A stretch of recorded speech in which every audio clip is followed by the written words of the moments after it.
Cari amici di Sicilia Magazine, ci troviamo nella sede di Enerclima alla zona industriale di Catania perché oggi viene inaugurato uno dei primi ecosistemi energetici integrati in Italia. Tantissime novità che uniranno fotovoltaico, accumulo e ricarica ultra fast per i veicoli elettrici.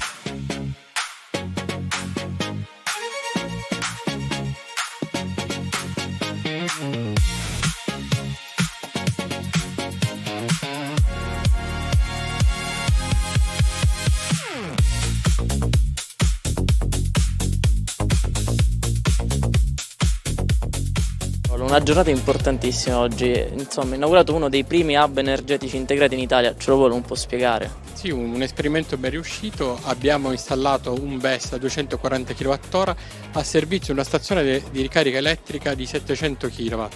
Oltre 250 operatori del settore abbiamo ospitato qui, nella nostra sede, che è, mi sento dire, al centro dell'Etna Valley, oggi anche capitale nazionale del fotovoltaico. Sì, non solo un partner che è quello della multinazionale Huawei, dove noi ci freggiamo di essere uno dei 6 clienti italiani, ma anche di Tressan, della Gigafactory di Enel, dove noi siamo uno dei suoi distributori e quindi siamo il loro volano per la distribuzione del prodotto in tutta la nazione. Quale azienda non vuole sapere quanto comprerà domani un kilowattora? Questo passa attraverso l'installazione di un impianto fotovoltaico. E per noi Confindustria è un grande onore e lo vediamo come un nostro orgoglio, specialmente poi nella nostra zona industriale che come sapete abbiamo cominciato i lavori, dico abbiamo perché li abbiamo tanto desiderati che li sentiamo nostri, proprio nostri. Questa è una risposta. Per i giovani c'è lavoro in Sicilia.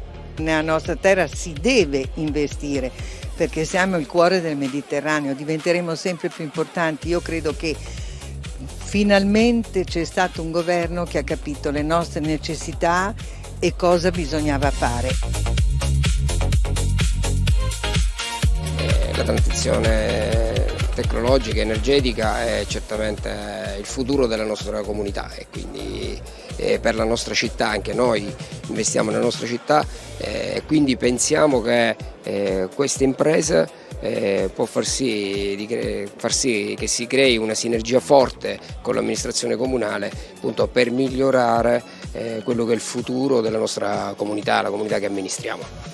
Quello che possiamo fare noi, l'amministrazione comunale, che può fare? Creare le condizioni perché questo territorio possa attrarre appunto nuovi investimenti e lo facciamo, e sviluppare l'occupazione a favore dei nostri giovani in modo da farli rimanere qui per scelta e non perché sono costretti a rimanere.